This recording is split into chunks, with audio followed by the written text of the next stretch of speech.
Merci de votre présence. Alors, si ça ne vous dérange pas, on va enregistrer la session pour que les personnes qui n'ont pas pu participer puissent avoir accès à ce webinaire. Donc, on va lancer l'enregistrement, sauf avis contraire. Moi, je voulais vous remercier d'être tous présents. Donc, je me présente, je suis Stéphanie Gora, je suis directrice donc, des sites de Terre-Sanotrive. Je suis arrivée en poste au 1er février, donc c'est assez récent pour moi, mais c'est important pour moi aujourd'hui de participer à ce webinaire et de renforcer notre présence dans les achats locaux. Il faut savoir, je vais vous présenter un peu l'activité de Storengy et nos activités sur site un peu plus en détail. Il faut savoir que Storengy, sur les sites de Tersan et Autrive, c'est 46 personnes qui travaillent sur site, mais c'est aussi 110 entreprises qui interviennent sur nos sites, donc à divers niveaux. On viendra un peu plus dans le détail tout à l'heure au travers des représentations sur les activités que l'on peut couvrir. Et donc, on a bien sûr des contrats au niveau national, mais c'est aussi important pour nous d'être présents dans le tissu local et de renforcer cette présence. Et encore plus aujourd'hui, au vu du contexte sanitaire qui peut affaiblir aujourd'hui un certain nombre d'entreprises. Donc, pour nous, c'est important de travailler avec vous et puis d'avoir la chance et l'opportunité de vous faire participer à nos activités. Donc voilà ce que je voulais dire en introduction. Maintenant, pour revenir un peu plus sur l'activité de Storengy. Donc Storengy, c'est un opérateur de stockage de gaz naturel. Donc ça fait plus de 60 ans aujourd'hui que Storengy opère dans le domaine de stockage de gaz naturel. Pour vous resituer un peu comment nous sommes implantés, alors nous sommes principalement implantés en France, mais nous sommes aussi présents au Royaume-Uni et puis aussi en Allemagne. Donc sur 21 stockages au total. Donc nous sommes le premier opérateur de stockage de souterrain en Europe et quatrième au niveau mondial. Le taux de fréquence, il est de 2,7, donc c'est le taux de fréquence d'accidents de travail avec arrêt. Alors, vous verrez, chez Storengy, la sécurité, c'est quelque chose d'important. Travailler sur nos sites, c'est toujours travailler en sécurité. Donc, on tient vraiment à assurer la sécurité de notre personnel et puis des entreprises qui interviennent pour nous. Et puis, Storengy, c'est aussi 1000 collaborateurs donc, sur la France, en Angleterre et en Allemagne. Donc, si on vient un peu plus au niveau France, la France, c'est 14 sites de stockage de gaz naturel et c'est 800 salariés. Donc, on a plusieurs types de stockage, donc en aquifère, en cavité saline et en gisement déplété. Donc, il y a des présentations qui sont très bien faites sur Internet où vous pouvez effectivement regarder comment fonctionne un stockage. Nous, sur les sites de Tersan et Autrive, on est sur des stockages en cavité saline. Pour imager un peu le propos, on a une couche de sel entre 500 mètres et 1500 mètres de profondeur dans lesquels on vient creuser à l'aide d'eau un trou. En fait, on fait remonter la saumure et donc ça nous creuse une cavité dans laquelle on va stocker du gaz. Donc le stockage, à quel niveau on se situe dans la chaîne gazière? On a donc la production. Ensuite, ce gaz est transporté donc au niveau France et on vient le stocker donc soit dans les cavités salines, soit dans les nappes aquifères pour ensuite le ressortir au moment voulu, donc au travers du réseau de transport et ensuite au travers du réseau de distribution, donc chez les différents particuliers, entreprises, toutes les personnes qui souhaitent consommer du gaz. Alors, le rôle du stockage, pour revenir sur notre partie, qui est la partie stockage, il faut savoir que plus de 50% de la consommation française de gaz est fournie par les stockages en cas de pointe de froid. Effectivement, la consommation de gaz en France dépend beaucoup du climat, on va dire, puisque notamment chez les particuliers, pas forcément dans l'industrie, mais notamment chez les particuliers, on va avoir tendance à plus consommer de gaz pour se chauffer en hiver qu'en été. Donc, le stockage de gaz va permettre d'assurer ce tampon et de sortir du gaz en période de froid et d'assurer l'approvisionnement donc, tout au long de l'année. Donc, on contribue bien sûr à la sécurité énergétique du pays. Et puis, il faut savoir aussi qu'on travaille et on accompagne la transition énergétique donc par le développement de stockage à grande échelle de gaz renouvelable. Aujourd'hui, on stocke du gaz. Demain, ce sera peut-être de l'hydrogène. Donc, en gros, en quelques chiffres, le stockage de gaz, ça représente un quart de la consommation de gaz naturel en France. C'est l'équivalent de puissance installée de 75 réacteurs nucléaires et on représente 11 millions de consommateurs. Donc, si on revient un peu plus, là, je vous ai brossé le portrait, on va dire, général de Storengy pour revenir un peu plus sur les sites qui nous intéressent, donc Tersan-Autrive. Donc, pour vous situer le contexte, donc Stéphanie Gora, moi-même, je suis directrice de site. Mon assistante, c'est Martine Ravinel. Et je travaille avec un cadre exploitation donc, qui s'occupe de toute l'exploitation du site, Grégory Lebrun, et un cadre maintenance qui s'occupe plus de la partie maintenance, donc Jean Lalagu. Alors, pour vous remettre un peu d'historique, la particularité de notre site, c'est qu'en fait, on n'a pas un site, mais on en a deux. Donc, on a le site de Tersan et on a le site d'Autrive. Le site de Tersan, c'est le premier site de stockage en France, hein, avec le lessivage. Donc, ce qu'on appelle le lessivage, c'est la création de la cavité en 1968 et puis une mise en service en 1970. Donc, ça fait aujourd'hui plus de 50 ans qu'on est implanté sur le territoire. Et depuis 1986, on a mis 12 autres cavités et on a un total aujourd'hui, donc sur le site de Tersan, de 14 cavités. Depuis, on a un autre site qui a été mis en exploitation, donc en 2003, donc sur Autrive, 2003, donc on a foré la première cavité. En 2012, on a fini la construction du site d'Autrive. Aujourd'hui, on a deux cavités et on a mis en service le site d'Autrive cette année. Donc, juste pour vous donner quelques chiffres, hein, les sites de Tersan-Autrive, donc c'est 360 millions de mètres cubes de gaz soutirable, donc qu'on peut ressortir en période hivernale pour alimenter les clients notamment. Les sites de Tersan-Autrive, en fait, on est implanté sur 4 communes. Donc, le site d'Autrive est implanté sur Autrive et le site de Tersan est implanté à la fois sur Tersan, Saint-Avit et puis Saint-Martin-d'Out. Donc, 3 communes, puisqu'on va avoir la station centrale et puis on va avoir des puits qui vont s'étendre sur ces différentes communes. Voilà, et on occupe une place stratégique donc, pour l'approvisionnement en gaz naturel du sud-est de la France. Alors, ce que je disais tout à l'heure, hein, la sécurité, c'est important. Il donc le taux de fréquence, donc il n'est pas propre à Tersan et Autrive, mais à Storengy, il est 2,7. Il faut savoir que pour nous, travailler sur un site de stockage, c'est travailler en sécurité. On est très à cheval là-dessus. Donc, si demain vous êtes amené à travailler avec nous, on sera, on va dire, très exigeant sur ces points-là. On réalise donc en 2020 près de 160 visites terrain. Donc, c'est des visites qui sont réalisées à la fois auprès des agences Storengy, mais aussi auprès des entreprises extérieures. On lance un certain nombre d'activités et de campagnes de communication sur le sujet afin de sensibiliser les entreprises qui travaillent pour nous. Donc, on a lancé un challenge sécurité auprès des entreprises extérieures. On essaye de mettre en place des points de mise au chantier, ce genre de choses. Hein, c'est vraiment un point important pour nous. Et puis, concernant la maintenance, hein, on réalise sur le site 100% de la maintenance préventive.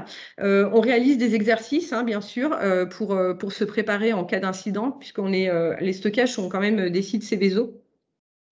Avec des équipes très professionnelles qui connaissent leur sujet et qui sont très préparées à ce genre de situation, mais justement au travers d'exercices. Donc, on réalise des exercices, ce qu'on appelle des POI. Donc, c'est des exercices qui peuvent être organisés aussi avec les pompiers et la gendarmerie. Des exercices d'évacuation, des exercices d'urgence et des exercices qualité gaz. Donc, si on zoome maintenant sur notre ancrage territorial, hein, les chiffres qui sont sur cette slide, ce sont des moyennes de retombées économiques sur l'ensemble des sites Storengy. Ce ne sont pas les chiffres propres, on va dire, à Tersan et Autrive, mais c'est une moyenne sur les sites de stockage Storengy. Ce que je disais tout à l'heure, hein, c'est que en fait, donc on est 46 salariés Storengy sur site, mais on fait travailler donc 110 entreprises qui travaillent sur le site de Storengy. Ce qui représente à peu près, on va dire, une quarantaine d'emplois indirects. Et puis, sur ces entreprises, on a à peu près 20% donc, qui représentent, on va dire, la partie locale, donc la partie achats locaux et la partie qu'on souhaite effectivement, on va dire, augmenter pour faire travailler encore plus les entreprises du bassin local.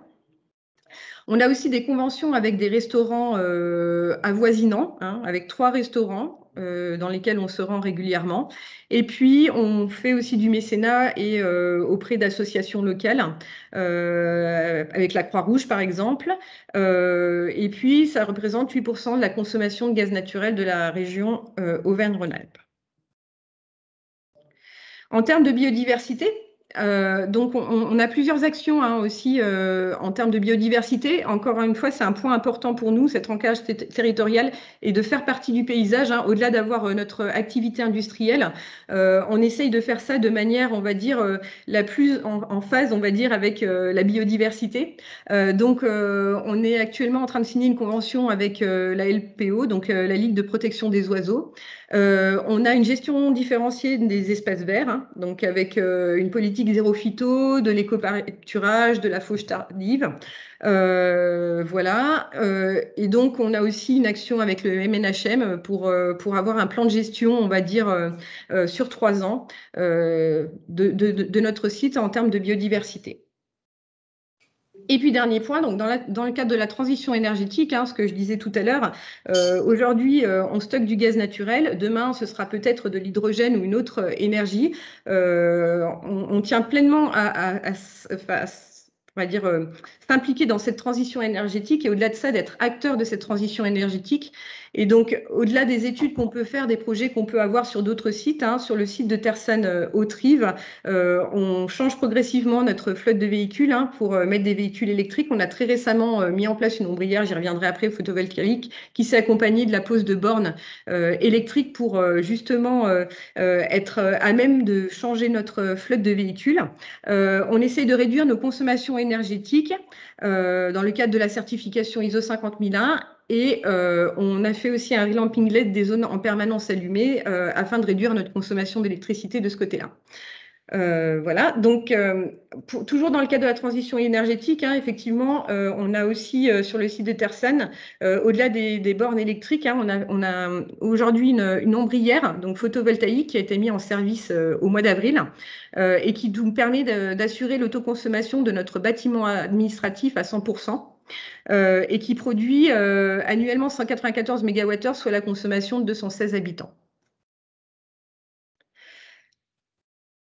Donc voilà, donc là vous avez sur cette slide un peu un résumé de tout ce qu'on peut faire en termes, on va dire, de biodiversité, d'ancrage territorial, d'impact sociétal et biodiversité, donc, et qui reprend tout ce que j'ai pu dire par ailleurs sur les autres slides. Donc je vous remercie de votre attention. Si vous avez des questions, n'hésitez pas, hein, je reste à votre disposition.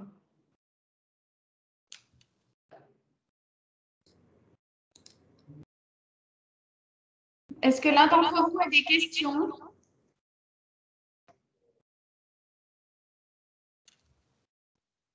Alors, Nicolas Margelin pour la société Ingéliance encore. Alors, Ingéliance, pour rapide présentation, c'est un bureau d'études qui intervient sur toutes les phases d'un produit ou d'un process industriel.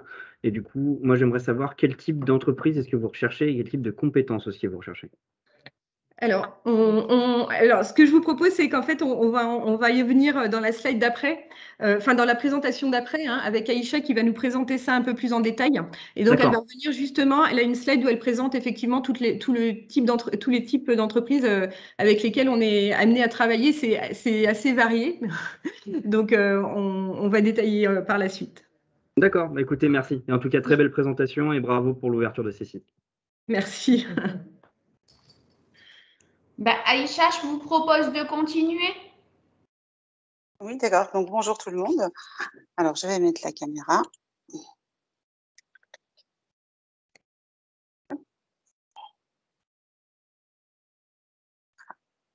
Et je vais lancer ma présentation.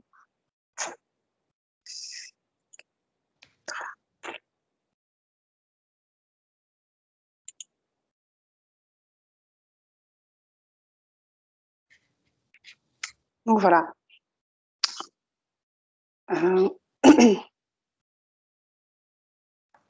Donc, tout le monde voit ma présentation.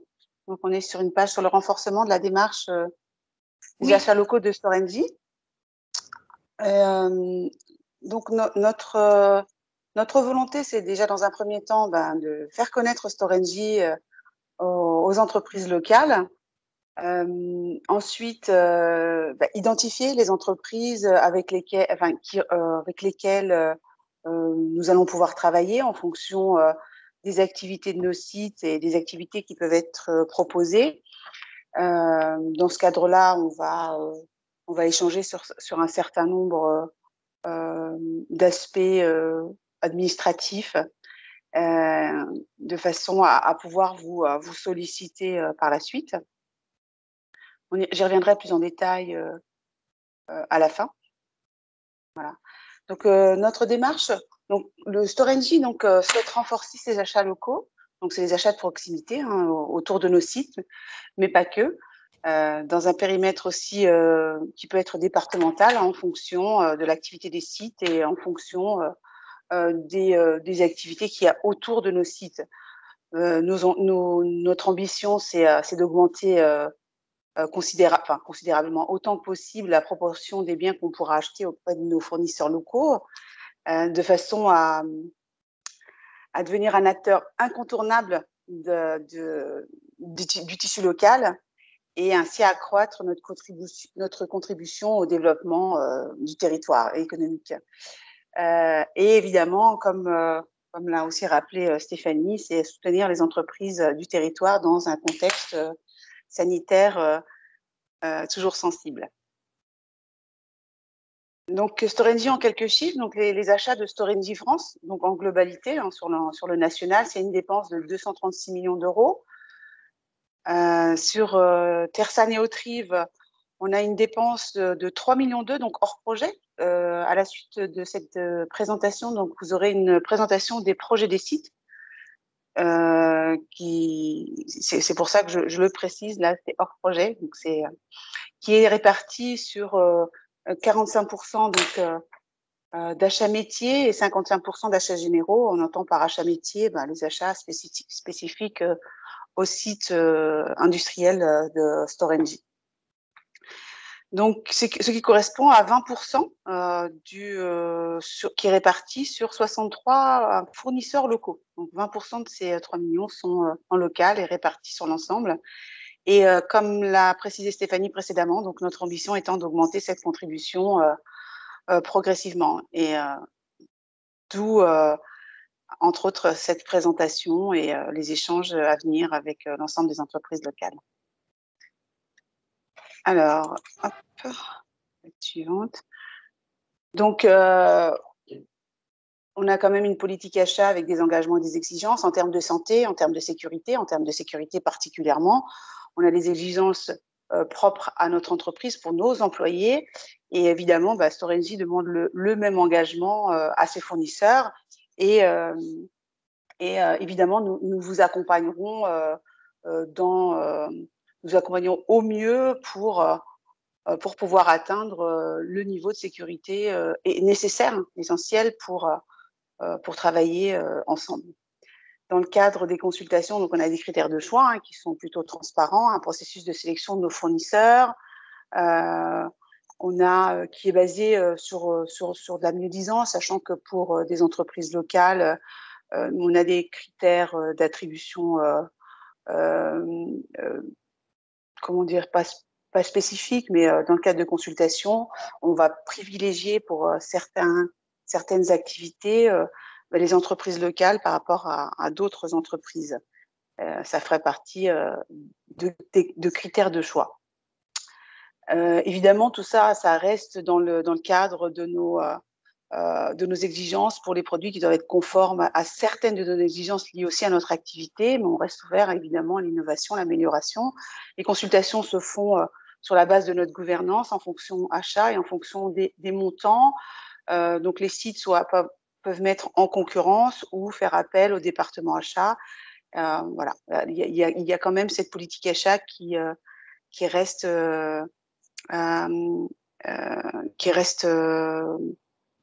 obligatoire. Voilà.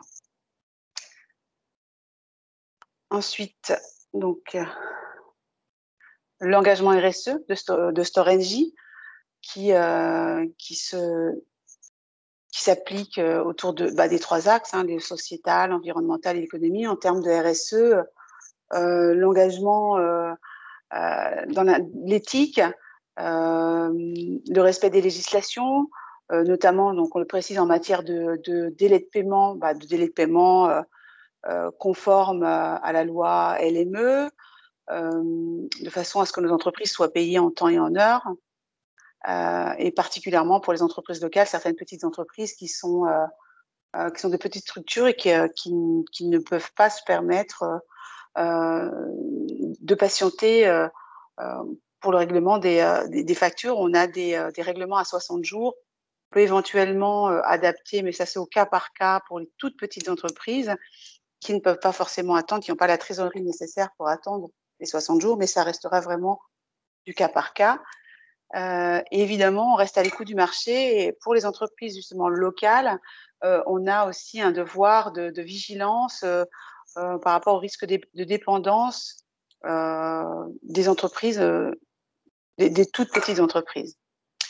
Sur la partie RSE, donc suite à cette rencontre, on va vous envoyer certains documents pour les personnes qui seront intéressées, qui vont venir vers nous pour une enquête RSE pour mieux vous connaître sur cette partie RSE et une information sur notre attendu afin de vous accompagner dans la mise en place d'une RSE il y a différents niveaux, hein, donc avec des choses essentielles. Et nous, en Storengy, on met en place, on fait des évaluations RSE de nos fournisseurs pour qu'on puisse progresser ensemble. Donc, je sais qu'on n'a pas forcément, les petites entreprises n'ont pas forcément une culture RSE. Justement, on est là pour vous accompagner dans le développement durable. Voilà. Ensuite, hop, je ne sais plus. J'ai mal à changer de page. Voilà. Donc, intervenir sur un site Storengy, eh bien, ça nécessite des habilitations, des évaluations. La sécurité, c'est en conformité avec la réglementation, hein. On est un site industriel Seveso, donc il y a des règles, il y a des réglementations qui sont incontournables. Donc, chez Storengy, on a un questionnaire qui permet d'évaluer le niveau d'habilitation des entreprises en termes d'organisation. Donc, justement, le HSE dans votre entreprise. Quel est votre taux de fréquence? Est-ce que vous avez un responsable HSE? Est-ce que vous faites des statistiques? En termes de pratique, toujours sur la partie sécurité, hein, qu'il existe des causeries sécurité. Est-ce que vous faites des REX? Est-ce que vous faites des visites de sécurité ou d'autres pratiques toutes liées à la sécurité? Et en termes d'habilitation, donc, quels sont les types d'habilitation que vous pouvez avoir? Là, sur la slide, vous pouvez voir le MASE, le ISO et tout type d'ISO, mais on n'est pas obligé d'être MASE pour travailler chez Storengy. Et donc, ce questionnaire nous permet de faire un classement en 3 niveaux. Et ce classement va déterminer le niveau de sensibilité de chaque entreprise et donc permettre à Storengy de définir sur quel type d'activité sur quel type de prestations les entreprises pourront être amenées à travailler avec nous.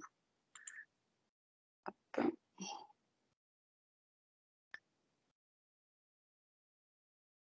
Donc, on a un panel varié d'activités, hein, donc des activités qui sont propres au site de Tersan, le génie civil, donc vous le voyez à l'écran, terrassement, forage, la tuyauterie industrielle, pose et raccordement. Donc, quand on parle de tuyauterie, on ne parle pas forcément de tuyauterie gaz, hein, mais il y a aussi les autres fluides que le gaz naturel, les réseaux d'eau, d'assainissement, de chaud, de froid, pour les sociétés comme pour les constructions de réseaux. Toute la partie serrurerie, métallerie, menuiserie métallique, donc escalier d'accès, charpente, couvrage. Dans la présentation projet, vous aurez plus de détails sur chaque activité technique qui sont liées aux activités de Storengy, donc l'instrumentation, courant faible, automatisme, les énergies renouvelables, et dans des activités plus transverses, donc les maintenances multitechniques tertiaires, éclairage, chauffage, plomberie, entretien des espaces verts, barrières, portes, et tout petits travaux, peinture, plaquistes, tout ce qui est imprimerie, l'événementiel et d'autres activités plus transverses sur chaque site. Voilà, on pourra aussi par la suite mettre en relation des entreprises, enfin des petites entreprises avec d'autres grandes entreprises dans le cadre de groupements. Voilà, nous, on va encourager les entreprises avec lesquelles on est sous contrat à faire appel à des entreprises locales, même dans le cadre de sous-traitance. C'est quelque chose qu'on pourra le bonifier lors de nos consultations. C'est quelque chose qu'on fait déjà sur certains sites et qu'on va aussi développer sur les sites du pôle Salins. Donc, dans le cadre des consultations, une entreprise qui fera appel à dossier égal, une entreprise qui fera appel à plus de local qu'à une autre entreprise sera privilégiée. Voilà. Et on ne s'empêche pas de mettre des consultations, de laisser répondre par groupement plusieurs petites entreprises pour ainsi pouvoir répondre à des consultations conséquentes et qui ne sont pas forcément dans l'air du temps. Donc voilà, je voulais juste, donc j'ai terminé sur ma présentation. Je voulais juste faire un petit rappel de comment ça va se passer sur cette partie-là. Donc à la fin de notre présentation. Excuse-moi, Aïcha, oui. excuse-moi, il y a une question sur ce que veut dire ATEX, si tu veux bien juste donner cette… ATEX, atmosphère explosive. Atmosphère explosive. Donc, il y a une entreprise qui demande si cette habilitation peut suffire pour intervenir chez Storengy. L'habilitation ATEX? Oui.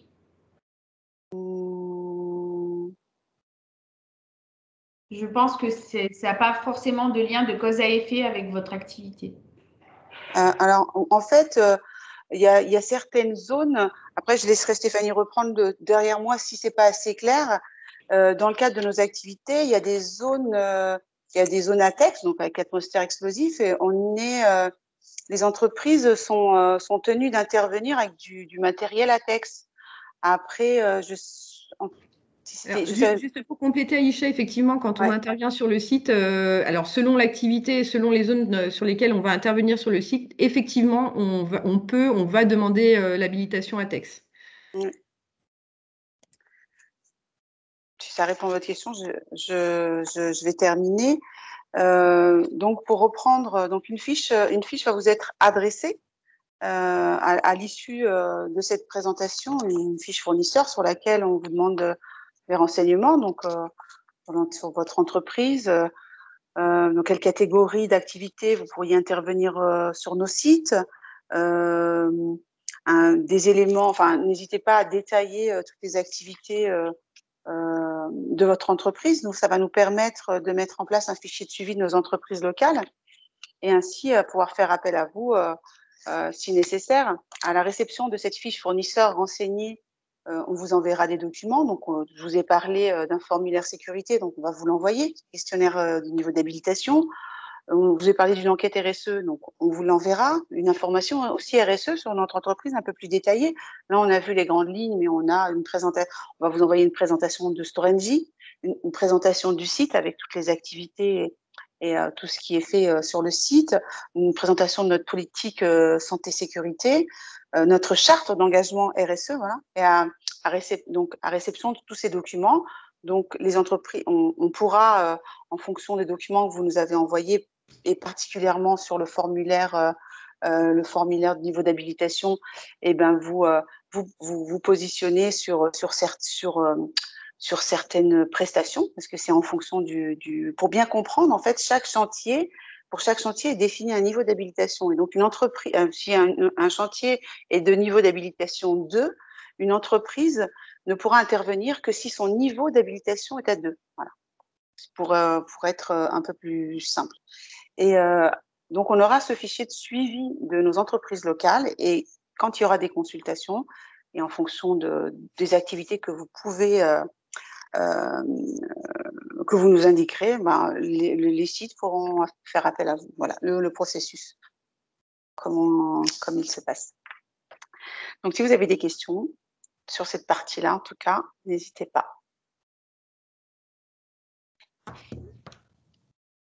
Aïcha et Oui. Sandrine, est-ce que vous pourriez préciser les différents niveaux d'habilitation pour que ce soit… Est-ce que c'est vous qui les qualifiez ou est-ce que Non. c'est par… Non, en fait, ça se passe c'est pas moi. comment? Alors, les différents niveaux d'habilitation, donc il y a un questionnaire, un questionnaire d'habilitation sur lequel… alors, attendez, je vais essayer d'aller le chercher, comme ça, j'aurai plus d'éléments à vous donner. Donc, c'est un questionnaire d'habilitation sur lequel… alors, attendez, je préfère aller regarder. Stéphanie, je ne sais pas si tu le connais un peu plus. Je parle du FOR 109, là. Alors, je vais regarder si je l'ai sous la main. Comme ça, je vais vous donner un peu le type de question qui est posée. Et ce questionnaire, en fonction des réponses qui sont apportées sur ce questionnaire, ça définit le niveau d'habilitation avec et sans sous-traitance. Alors, présentation des démarche. Hop.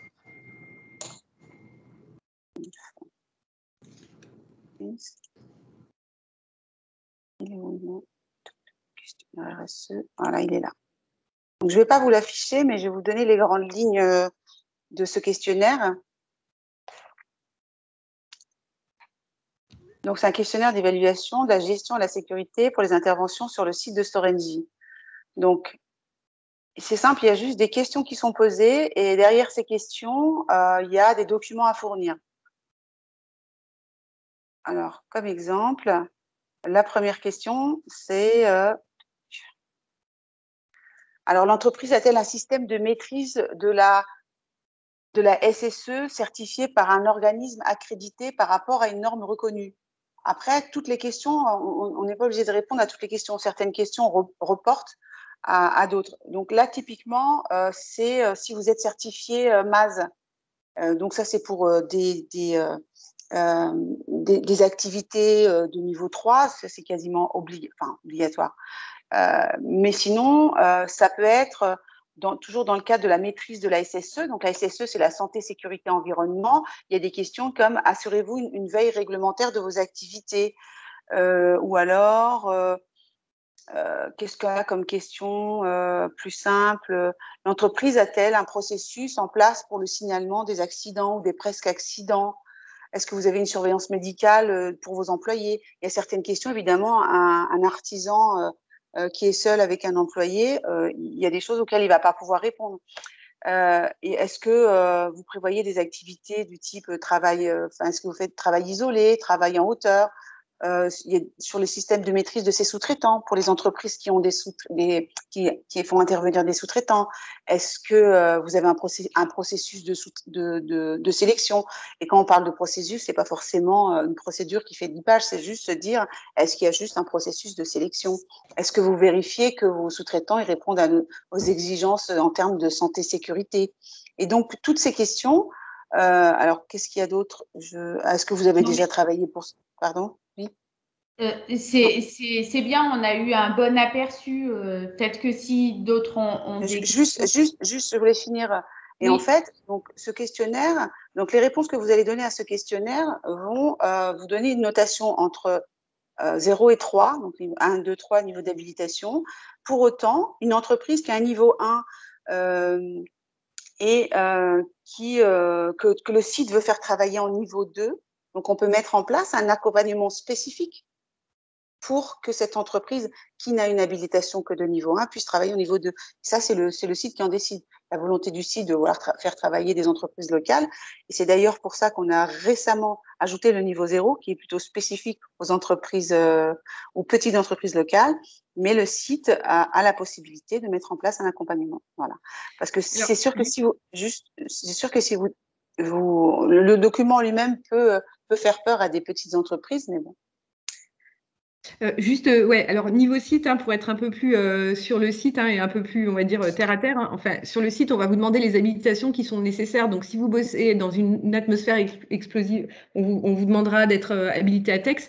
On peut vous demander d'être H0, B0. Si vous intervenez dans les locaux pour du nettoyage, on vous demandera d'autres habilitations. Enfin, voilà, elles dépendront vraiment de l'activité que vous avez. Dans tous les cas, toute personne amenée à travailler sur le site passera un accueil sécurité, puisqu'on travaille quand même dans un domaine qui est le gaz, et donc avec des risques spécifiques que tout le monde doit avoir en tête, quelle que soit sa mission. Donc toute personne qui intervient sur le site passera un accueil sécurité avec une petite formation et un questionnaire derrière qu'il devra remplir pour pouvoir travailler sur le site. Est-ce que les entreprises ont des questions? Alors, qu'en est-il des organismes prestataires de services sur cette partie habilitation? Alors, sur quel genre de prestataire de services? Type assistance technique? On ne vous entend pas, vous n'avez pas de micro. Laetitia, tu peux remettre ton micro? Oui, oui. Bonjour, je suis Laetitia Bruno et ma question s'oriente plus particulièrement en effet auprès des organismes prestataires de services, cabinets de recrutement et puis organismes de formation. Voilà, comment ça se passe pour les personnes sur la partie tertiaire chez vous? Alors, pour la partie assistance technique, alors… Non, pas assistante technique, pardon, tertiaire, sur toute cette partie tertiaire, prestation de service, qui n'est pas sur la partie, c'est pas un registre sur la partie industrielle et risque, mais est-ce que vous avez un questionnaire particulier par rapport aux personnes dans le tertiaire qui interviennent chez vous?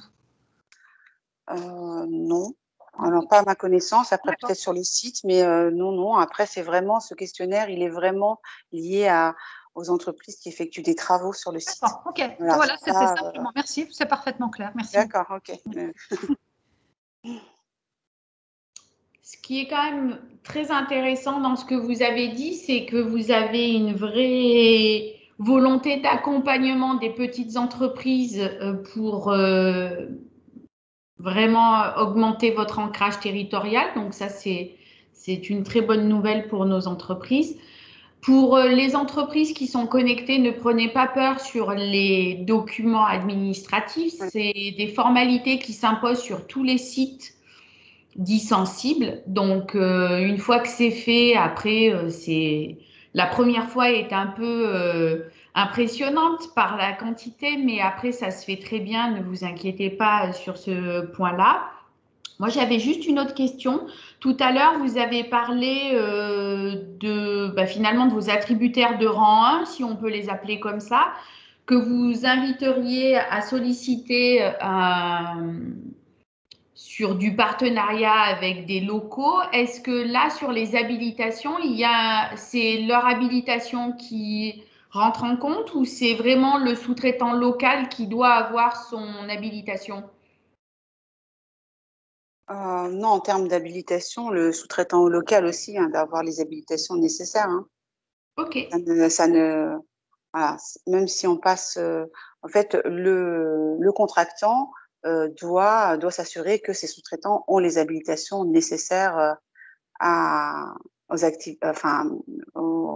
pour pouvoir travailler sur nos sites. Et c'est de sa responsabilité, mais ça reste quand même… Voilà. Est-ce qu'on peut passer à l'étape suivante avec Monsieur Mendes? Si personne n'a de questions, merci pour votre attention. Je suis là, bonjour à tous. Michel Mendes, je suis le contract manager achat projet de la zone Rhône-Alpes, de ce qu'on appelle chez nous les sites en qualité saline. Et donc, je suis heureux de participer à votre webinaire. Donc, je vais présenter… Michel, tu peux mettre la caméra, s'il te plaît, Michel? J'ai pas beaucoup de réseau, Guita, j'habite pas Paris et je n'ai pas beaucoup de réseau. Ah oui, pardon. Okay. Soit vous voyez le fichier, soit vous voyez ma tête. Mais je préfère voir le fichier. Non, alors on va se contenter. Je vous montrerai ma tête après. Je vous montrerai ma tête après, mais, mais je ne peux pas faire les deux en même temps, désolé. Je n'habite pas Paris. Alors, je vais prendre la main et j'arrive tout de suite. Voilà, je prends la main. Normalement, ça devrait fonctionner. Voilà. Dites-moi si vous voyez. Oui, on voit. C'est bon? Oui, Voilà. très Alors bien. donc, voilà, je vous présente les projets qui sont à Tersanne et Autrive. Alors, on parle de Autrive parce que Autrive, je ne sais pas si vous l'avez dit avant, Autrive est un site satellite de Tersanne, hein. Donc, il y a peu d'exploitants sur Autrive, mais c'est l'équipe de Tersanne qui pilote Autrive. Donc, on va parler des deux sites, Autrive-Tersanne, Tersanne-Autrive, comme vous voulez, dans les deux sens. Alors, je vous laisse lire, mais globalement, ces projets sont tous les mêmes sur les sites, hein. C'est qu'on a 4 points importants, bien sûr, la mise en conformité par rapport à toutes les évolutions réglementaires, hein. Dès qu'il y a une loi qui change, bah, on est obligé de se mettre à niveau. La sécurité industrielle, c'est très important, effectivement, hein, pour le risque d'accident. S'il y a un problème, on doit réparer nos installations et les mettre en conformité. L'intégrité de nos ouvrages, bah, c'est aussi important également. Et ben, pour qu'ils résistent, par exemple, à Tersanne au séisme, hein, il faut savoir, hein, Tersanne et Autrive sont d'un niveau sismique, je crois, niveau 2. Donc, tous nos ouvrages résistent au séisme, hein, et donc à l'obsolescence, parce que la technologie, bah, en 10 ans, en une dizaine d'années, souvent dans les automates, bah, il faut les remplacer parce que tout a bien évolué, hein. Donc, globalement, oui, ce que vous avez dit dans le slide, c'est qu'un chantier, ça dure en moyenne 6 mois. Ça peut coûter entre 1 million et 7 millions d'euros au global. Et donc, les plannings on travaille toujours malheureusement sur des plannings très contraints. Alors, on travaille de ce qu'on appelle l'été gazier, à partir du mois d'avril jusqu'au mois de novembre, dans la période où l'exploitant a moins besoin, je dirais, il a toujours besoin, mais a moins besoin de cette installation. Il n'est pas en période de soutirage. Donc, nous, on profite de cet été pour travailler en 6 mois, de faire les travaux en 6 mois de ce qu'on pourrait faire des fois en 9 ou 10 mois. Mais c'est très compliqué, hein. C'est très compliqué, donc, mais on fait avec. Et des fois, c'est même pas des fois, souvent, on est obligé même de réduire la part de nos travaux parce que on doit gérer aussi avec l'exploitant, hein, parce que nos travaux se font en même temps que l'exploitation travaille, quoi. Donc, on doit s'intercaler sans déranger l'exploitation. Et bien sûr, le service au client. Alors, la première slide, je vais vous montrer à peu près ce qu'on a comme type de travaux, hein. Bah, dans tous nos projets, on démarre par souvent des terrassements. Ça commence par des fouilles de reconnaissance. Donc, on y va faire des sondages pour voir où sont nos réseaux. Je vous avoue que comment dire, quelques plans ne sont pas forcément à jour, ça dépend des sites, hein, mais bon, on est de plus en plus à jour, bien sûr, hein. Et des fois, on doit savoir où tombe un massif pour éviter de faire la tranchée en plein dessus. Donc, on doit faire des fouilles de reconnaissance, des tranchées. Et comme vous voyez sur les photos, la plupart de nos tuyauteries sont enterrées, la plupart, mais pas toutes, hein, bien sûr. Voilà. Donc, on a forcément à chaque fois du terrassement, du verdé. Alors, verdé, c'est voirie réseau divers. Et donc de la clôture, généralement, pour finir. On travaille également, alors très important sur nos sites, on travaille avec une aspiratrice, un gros camion aspirateur. C'est de l'excavation en méthode douce. Donc, ça prend un temps fou, ça coûte très, très cher, mais vis-à-vis de la sécurité de nos ouvrages, c'est important. Ça veut dire qu'on n'y va pas à la pelleteuse comme ça, quoi. Donc, on peut y aller au départ. Si on est sûr de rien avoir dans un endroit, on va à la pelleteuse tout doucement, mais la plupart du temps, on utilise l'aspiratrice, hein, les camions aspirateurs. Alors, dès que vous avez fini les terrassements, bah, généralement, c'est pour faire du béton, c'est pour faire des massifs de tuyauterie. Vous voyez les photos là, donc là, c'est là où seront souvent installées nos tuyauteries. Donc, bien sûr, il y aura les études qui sont faites avant. Bien sûr, on a rappelé, comme je vous disais avant, l'étude sismique pour bien vérifier avec le ferraillage que tout est en règle. Donc voilà. Bon, on a profité de la slide pour mettre l'HVAC, c'est tout ce qui est climatisation, ventilation et autres, chauffage des bâtiments. Donc ça fait partie également du génie civil, mais c'est un peu vers la fin dans les bâtiments tertiaires, oui, tertiaires, mais aussi techniques, oui. Donc voilà. Si j'ai trop vite, vous me le dites. Donc ensuite, bah, lorsqu'on a fini les massifs, bah, on va poser de la tuyauterie, hein, la tuyauterie industrielle. À ne pas confondre avec la canalisation de gaz, hein. La tuyauterie industrielle, ce sont des petits morceaux de tuyauterie. voyez qu'on, nous, par exemple, on prend des brides. Là, la première photo, on voit une bride, alors qu'une canalisation qui est j'appelle ça dans la pampa, dans les champs et hauts, dans les forêts, elle, on va cintrer la tuyauterie. Donc, on va la tordre tout doucement pour faire un virage. Nous, en tuyauterie industrielle, eh ben, on va mettre une bride, on va faire un coude, on va prendre un coude, on va souder par petits morceaux. Hein, on va construire la tuyauterie, alors que la canalisation, qui est nos cousins de Gertegaz, eux vont faire des kilomètres et des kilomètres de canalisation dans les champs. Nous, c'est vraiment très limité dans une zone industrielle avec des coudes, des brides, des robinets, voilà. Donc, bien sûr, les opérations de levage sont très importantes et sont, vous voyez la photo d'à côté, assez massive. Hein. C'est vraiment impressionnant de voir les grues, des fois à 100 tonnes, qui viennent sur le site, voire plus. Donc, généralement, quand on est dans des bâtiments ou même des fois à l'externe, on essaye de sécuriser les lieux et donc on évite de passer au-dessus du tuyauterie. Donc, on va installer pas mal de passerelles, de garde-corps, tout ce qui est sécurité, des équipements et pour les personnes également qui vont travailler sur place. Donc, vous voyez là, on a toute une partie de métallerie. Donc là, on a tendance à avoir beaucoup d'entreprises locales. Il y a peu de grands groupes qui font des passerelles et tout ça. Donc, c'est là que, d'expérience, beaucoup d'entreprises font appel à des locaux, à des locaux donc pour ce type de travaux, d'équipements. Alors, on arrive à l'électricité, parce que les électriciens arrivent toujours à la fin. Hein. Généralement, ils préparent le travail, mais ils arrivent à la fin pour brancher les équipements.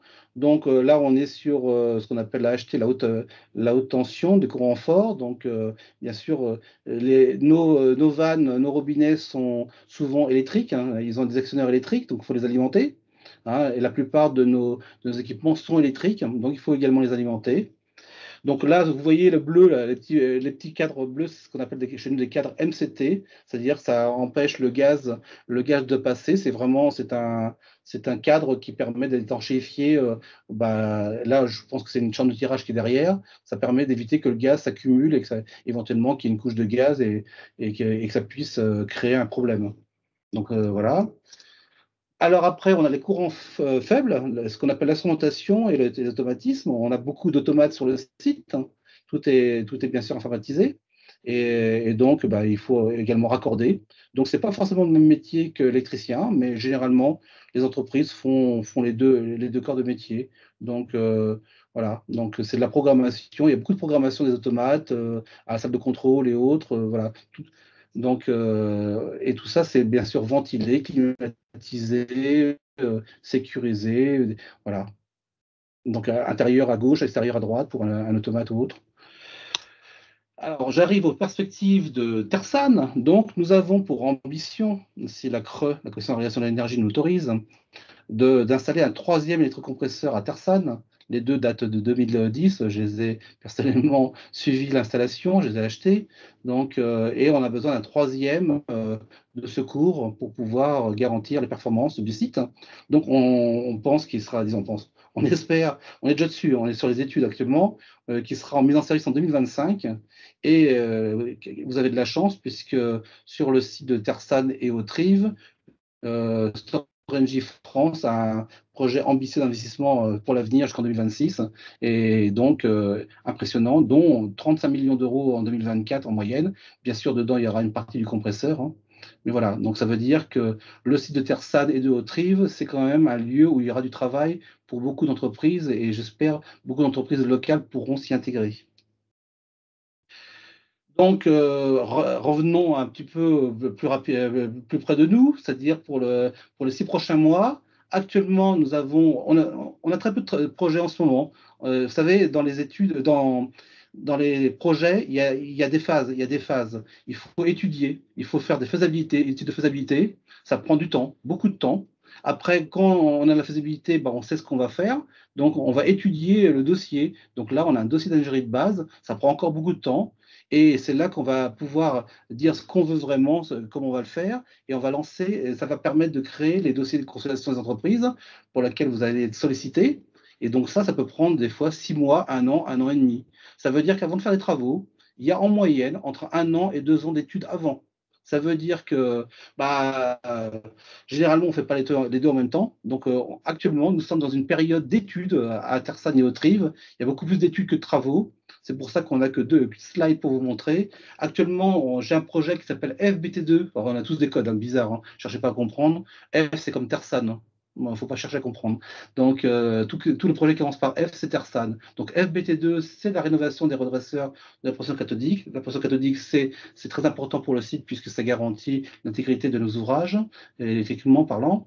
Et donc, on a bien sûr des travaux de VRD, c'est-à-dire des tranchées essentiellement, électricité, passage de la pression cathodique et des câbles. Voilà, ça c'est pour le projet. C'est une maîtrise d'œuvre avec Technip Énergie qui est à Lyon.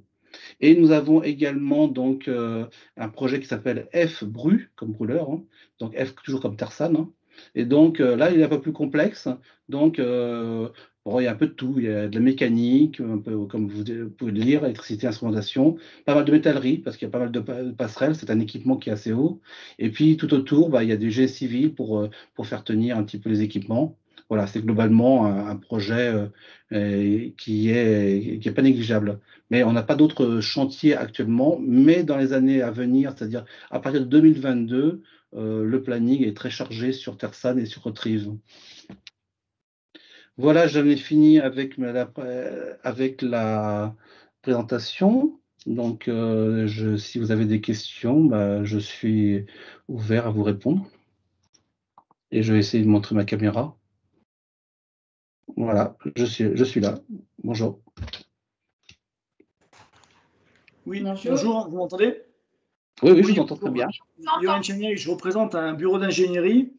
Et donc justement, une de mes questions, vous y avez un peu répondu à la fin. Vous faites appel donc apparemment à des prestataires externes.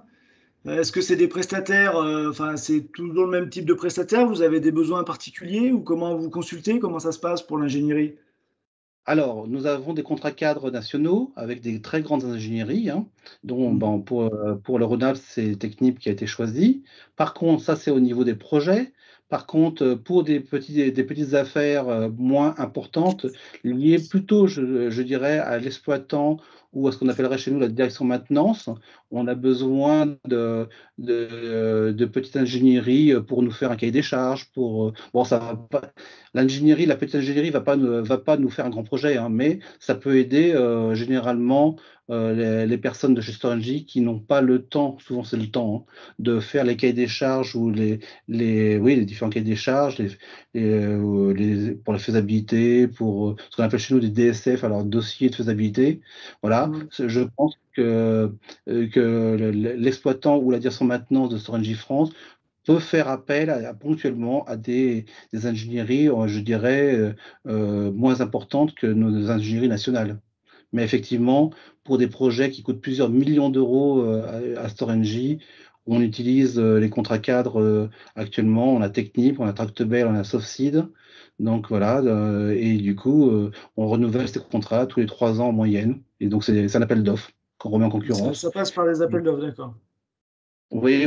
Mais par contre, après, je dirais que, encore une fois, on n'a pas vraiment de contrat qui soit très ponctuel, vous voyez, pour un dossier, je sais pas, parce qu'un projet, c'est un projet, hein. Un projet, c'est un début et une fin, hein. Voilà la définition du projet. Un projet qui pourrait coûter, je sais pas, 50 000 € pour faire quelque chose et que l'exploitant n'a pas les moyens humains, je parle humains, de faire un cahier des charges.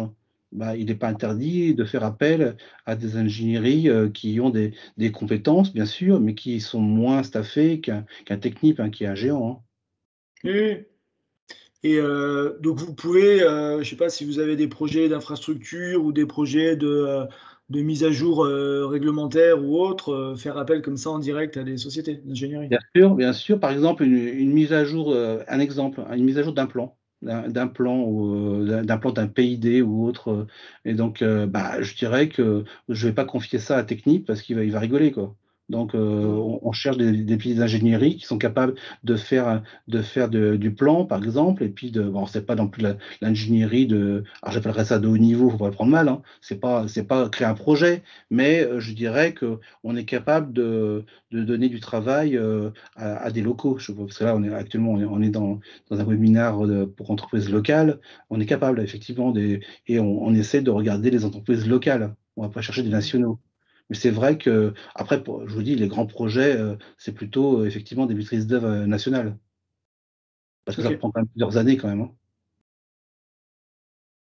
Par contre, vous savez, dans les contrats cadres qu'on fait tous les 3 ans, on s'arrange toujours pour avoir un nouvel entrant. Vous voyez, un nouvel entrant. Donc après, je dirais, faut vous faire connaître. Je ne connais pas votre capacité à faire des projets, disons le nombre de personnes et autres. Alors c'est sûr que si vous êtes 5 personnes, ça va être dur de vous confier un grand projet. Mais si vous êtes quand même des équipes et autres, là par exemple actuellement sur un autre site à Étré, je cherche une maîtrise d'œuvre pour démanteler un bâtiment qui est rempli d'amiante, hein. Vous voyez, ça, Ça peut être c'est un appel intéressant. d'offres. Ouais, ok. Alors nous, on est une société, on est sur le territoire France, hein, donc on a plusieurs antennes sur le périmètre France, mais on a un fonctionnement un peu de petits bureaux d'études parce qu'on on a 45 agences en France, et donc localement présent, en fait, chaque société, enfin chaque agence locale a son fonctionnement interne. Donc c'est vrai qu'on joue beaucoup là-dessus, et c'est vrai qu'on va aussi bien du volet réglementaire, de l'hydrogéologie, que du démantèlement, des aménagements et autres, quoi. Et ben, vous voyez, je cherche quelqu'un pour Étré. Étré, c'est Bourg-en-Bresse. C'est peut-être, voilà, si vous voulez, Bah, je vous donnerai des n'hésitez pas à leur dire. coordonnées. Vous pouvez me donner vos coordonnées je pourrais communiquer avec vous pour avoir quelques documents. Alors moi, je suis pas comme Aïcha, je demande pas beaucoup de documents, hein. Donc, non, Non, non, mais il y a pas de en souci, vérité, hein. j'en demande plus qu'elle, mais je vais pas vous faire peur Oui, maintenant. alors. Je vais pas vous en faire peur maintenant. Moi, j'avais besoin que les fournisseurs viennent me voir. Donc, je fais peur à personne. Non, voilà, non, sérieusement, c'est que voilà, on cherche une maîtrise d'œuvre qui puisse nous accompagner sur un démantèlement, faire l'étude du bâtiment désamorcer, à démonter, et puis éventuellement suivre les travaux si nécessaire, vous voyez. C'est Voilà, ça, ça, on on ne fait. sait pas faire. On ne sait pas Ok. faire. Et je ne vais pas Parfait. demander à un technique parce qu'il va rigoler, hein. Ok. Bah, écoutez, Voilà. je vous ai posté sur la conversation mes Bien, coordonnées. je vois, monsieur Chagnac. Voilà. C'est noté. C'est Voilà. noté. Je vous donnerai l'adresse email après. Et puis voilà. D'accord, ok. Pas de problème.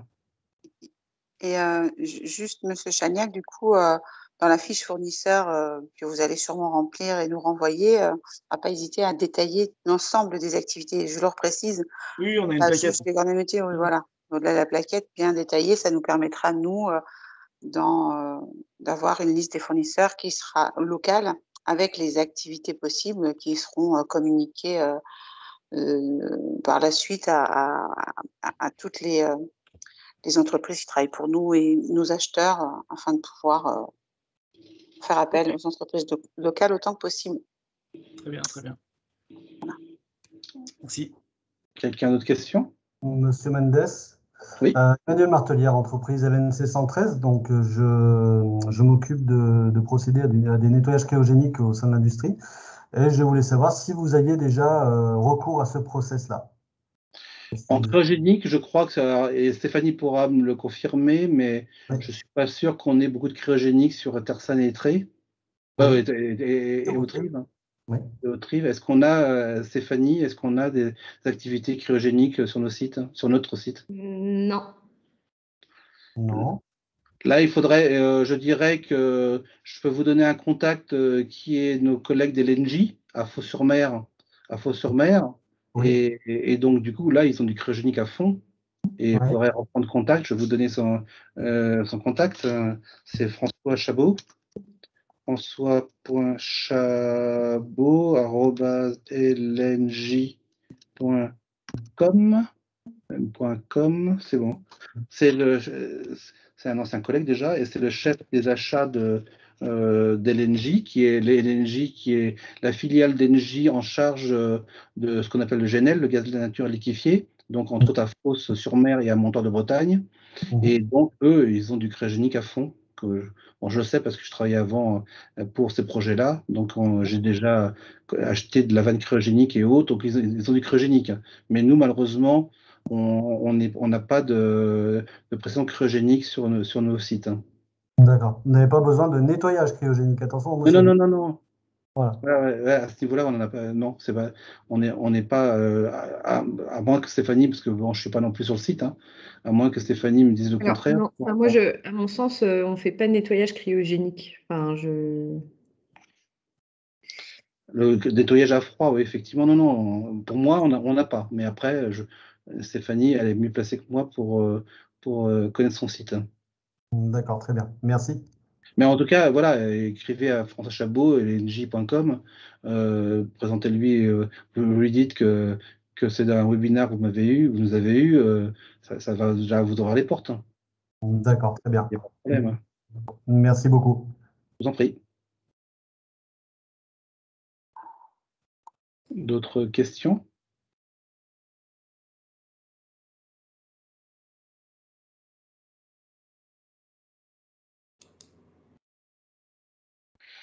S'il n'y a pas d'autres questions, je laisse la main à la personne qui gère. Ça doit être Anna, je pense, ou quelqu'un d'autre qui gère le webinaire. Donc, avant le mot de la fin de Stéphanie, donc je vous en ai parlé tout du long de notre présentation. Donc, des documents vont vous être envoyés, particulièrement la fiche fournisseur que nous vous invitons à remplir. Et donc, en fonction de nos besoins, Storengy vous sollicitera. Vous aurez les contacts achats, les contacts sur le site. Et vous aurez tous ces documents à l'issue de cette présentation. Enfin, ce document, en tout cas, cette fiche fournisseur qui est l'élément de démarrage de cette collaboration. Et maintenant, je laisse la parole à Stéphanie pour le mot de la fin. Ben, moi, je voulais juste vous remercier d'avoir participé à ce webinaire. J'espère que ça vous a éclairé un peu plus sur nos activités et puis le rôle que vous pourriez jouer avec nous et puis sur une collaboration éventuelle. Pour nous, c'est vraiment important que vous remplissiez cette fiche pour avoir une vision claire de vos activités. Et puis, bien sûr, comme on l'a dit, le but, c'est vraiment de travailler avec des entreprises locales. Donc, c'est important pour nous d'avoir on va dire ce vivier d'entreprise pour pouvoir faire appel à vous lorsqu'on a des besoins, on va dire particuliers ou pour lesquels vous pourriez répondre. Voilà. Donc, je voulais vous remercier pour votre participation. Merci. Merci bien. Bien, merci à tous.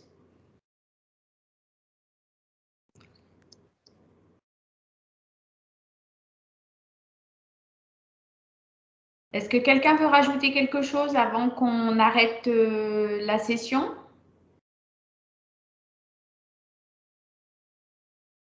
Non? Eh bien, écoutez, merci beaucoup et au plaisir de revoir prochainement les membres d'Amplitude pour ceux qui participent à Amplitude. N'hésitez pas à me contacter si vous avez des besoins, il n'y a pas de souci. J'ai mis mon mail, mais je peux le rappeler, s.alessi@drom.cci.fr. Et je vous remercie. Merci, au revoir. Au revoir. Merci à vous. Au revoir. Merci, au revoir. Au revoir.